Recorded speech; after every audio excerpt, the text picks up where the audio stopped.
boys and girls. Welcome to what? Miss Etta's Academic Corner. Miss Etta's Academic Corner, Etta's Academic Corner, Miss Etta's Academic Corner. Yay, yay, yay. Hey there, boys and girls. It's good to see you again. I see you, Bree. I see you out there. Hey, and who is this with us tonight? This is Judah Sr. and Judah Jr. Yay! We love to read. We love to read. We love to read. Okay, guys. Have a seat in the classroom. And what are we reading today? Well, this book is one of Curious George's books. And it is Curious George and the Firefighters. Yay! Okay, you know, when we get our books, we check to see is it a hard book or a soft book. And this is definitely a soft book. And it's written by Margaret and H.A. Rays.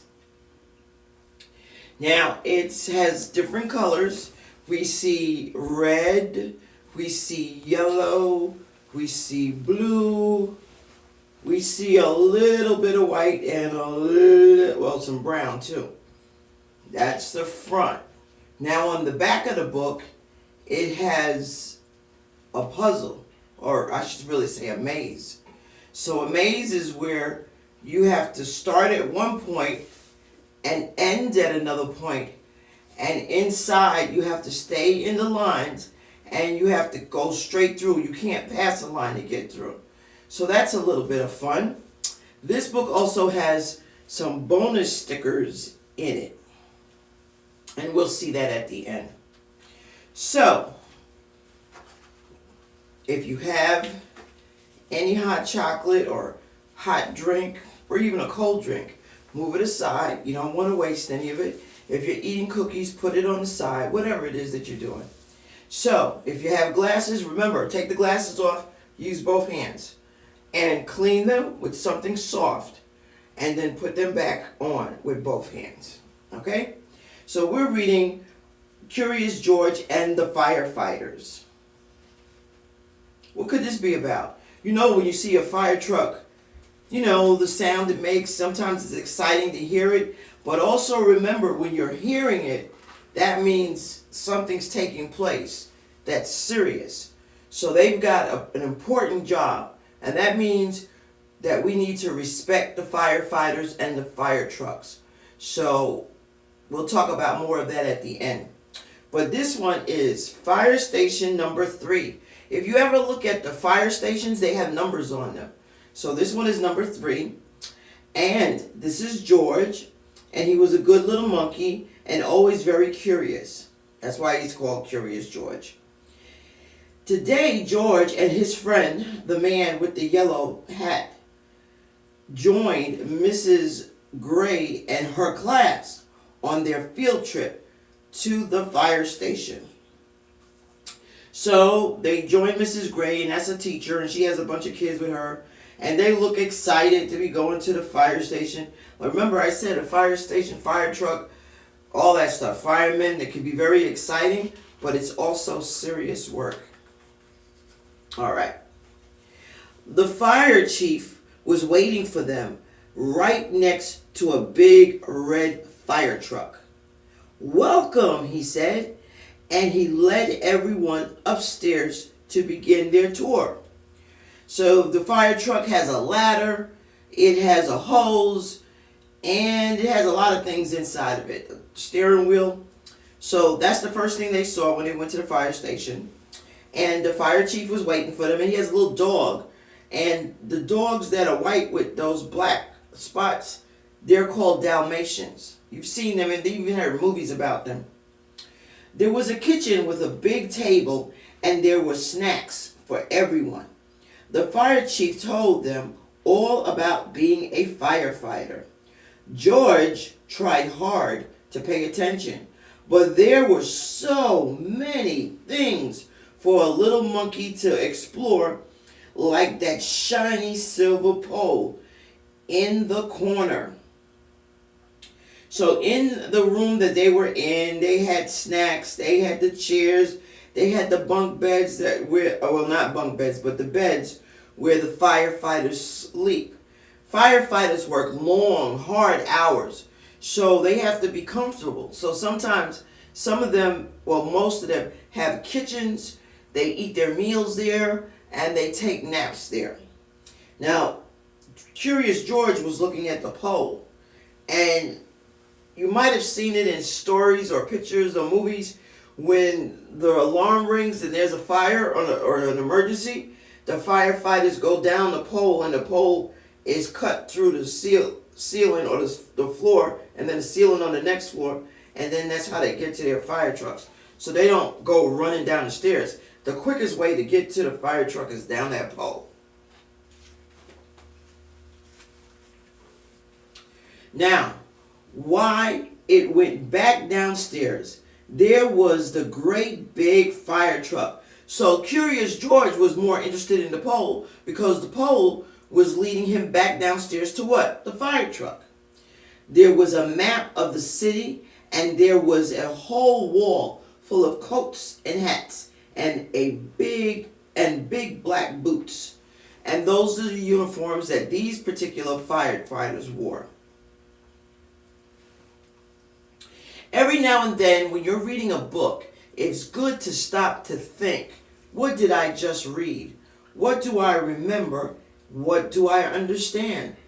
Because the big word for that is comprehension. When you stop and think about what you read, then you'll know how much you actually, what they say is comprehend. So, George had an idea. What idea could George have had? First, he stepped into a pair of boots. Now, let's be real. These boots are probably too big for George. Next, he picked out a helmet. That's probably too big for him too. And finally, George put on a jacket. We know that's going to be too big for him. He was a firefighter. Suddenly, bring, bring, bring. Uh-oh, that's the alarm saying that the fire truck is needed somewhere. So, what do you think happened? Think about it. Bring, bring. The firefighters all rushed in. This is not my helmet, said one.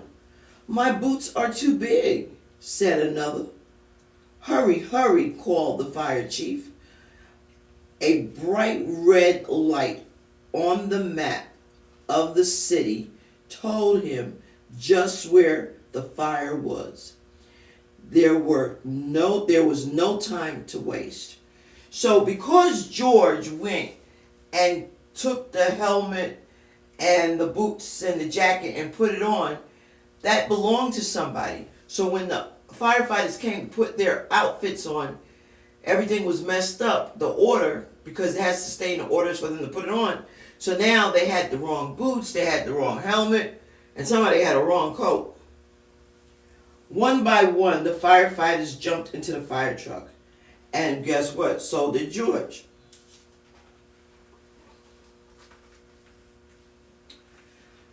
The fire truck with all the firefighters sped out of the firehouse. And so did George. The siren screamed and the lights flashed. You know, you're in a car, you've seen that. You hear the fire truck coming. Now, in some cities, your fire trucks are painted yellow. That's right. In this book, it's red. Some places it's red. And then some places we see them, they're yellow. But whatever the color is, fire truck. The truck turned right. Then it turned left. Whoa, whoa, whoa, went the whistle, and George held on tight. They were going real fast. They got to get to this emergency. And just like that, the fire truck and all the firefighters pulled up to a pizza parlor on Main Street. Smoke was coming out of a window in the back, and a crowd was gathering in the street. "Thank goodness you're here," cried the cook. So of course everybody's panicking. The pizza parlor's on fire somewhere, something's on fire. Everybody's running out, everybody's scrambling back and forth, and the firemen can see that smoke is coming out. So if they see smoke, what are they gonna do? Come on, yeah, take a guess. The firefighters rushed off the truck and started unwinding their hoses. You're right. They knew just what to do, and George was ready to help. He climbed up on the hose reel. So the reel is this round thing that the hose is on, a circle. It's all around it. So they got to pull it, and the hose comes out. Keeps the hose nice and straight too. One of the firefighters saw George trying to help, and he took George by the arm and led him out of the way. He let him out the way. Now you can't, this is the job for the firemen. A fire is no place for a monkey, he said to George. You stay here where it is safe. George felt terrible. Why would George feel terrible? George sat on the bench and looked around. Next to him on the ground was a bucket full of balls. George reached in and took one out. He fit it in his hand just right, like the apple he had for a snack. What is George getting ready to do with these balls? I don't know. Can you guess? A little girl was watching George, and he tried to give her the ball, but she was too frightened. She's frightened. She's scared. Her mommy's holding her. George took another ball. Oh, so he's got two balls now and another. Look, a boy said, that monkey is juggling. So George is doing tricks with his balls. The boy took a ball from the cage and tossed it to George, but it went too high. Uh-oh. George climbed up onto the fire truck to get it. Uh-oh. So George caught it, but he's on top of the fire truck. Now George had 4 balls to juggle. That's a lot. He threw the balls higher and higher. He juggled with his hands. He juggled with his feet. He could do all kinds of tricks. That's him. He's doing all kinds of tricks there with them balls. The boy threw another ball to George. What? George threw a ball back to the boy. The little girl reached down and picked up a ball too. Soon all the children were throwing and catching back and forth. Now, this might sound fun to some, and some may be saying, whoa, this is just too much. But we know everybody's got a ball and they're tossing it back and forth and they're out there playing. All right. Now George is still on top of that fire truck. The fire chief came to tell everyone that the fire was out. That's great. They did a good job. Real quick too. Just then, the little girl laughed and said, look, Mommy, a fire monkey. Hey, called the fire chief. What are you doing up there? What a wonderful idea, the little girl's mother said to the fire chief. Bringing this brave little monkey to help children when they're frightened. Oh, the fire chief said. Well, thank you. Well, so what we can get out of this is that while they were taking care of the fire, George, throwing and juggling the balls, kept the children thinking of something fun, so they were no longer frightened and scared about what was going on with the fire and the firemen and the fire truck. Now, before long, the fire truck was back at the firehouse, where a familiar voice called, George! It was the man with the yellow hat. This little monkey had quite an adventure, said one of the firefighters. Is everyone all right? Said Mrs. Gray. Yes, it was just a small fire, said the fire chief, and George was a big help. Now remember, the kids were still at the fire station that went to visit them from the beginning with Miss Gray's class. Now, the field trip was coming to an end, but there was one more treat in store. What could that be? I don't know. Do you? All the children got to take a ride around the neighborhood on the shiny red fire truck, and they each got their very own fire helmet. Wow, isn't that cool? So each one gets to take home something, and the fire helmets actually fit their head. And even George got one, and it was just the right size. Didn't I just say that? I knew, because when we look at the picture, we can see that the helmet on the kids' heads was smaller than the one on the firefighter's head. So sometimes you have to look at the pictures to tell you what's going on in the story too, before you get to the words. Now, it was just the right size for a brave little monkey. Now in this book, it has stickers. That's what these pictures are. They're stickers. And you can take them and put them on any kind of paper and make your own story about the firefighters, the Dalmatian, which is the dog, Curious George. They got different pictures of Curious George, and you can actually make a story.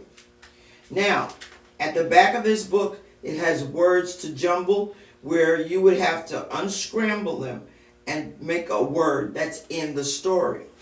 But before we go, I want to leave you with some fire safety tips. Never play with fire, boys and girls. Fire can burn out of control in seconds. First, fires are dangerous, so be very careful. Never try to put one out on your own. Get an adult's help. Make a fire plan with your family about escape routes out of your home and in case of a fire. So remind your parents that there needs to be a fire plan, so that, and you practice it at least once a month, so that everybody remembers and knows what the plan is, how to get out of the house, get far away from the house, where to go, who calls the firemen, who calls 911, all that kind of stuff. Where do you all meet? There needs to be a plan, but let the adult fix the plan. Number 4, if caught near a fire, always stay low to the ground as you move away from it. There is less smoke there. And number 5, remember to call what? 911 in case of an emergency. So that's the adventures of Curious George and the fire truck. See you next time, boys and girls.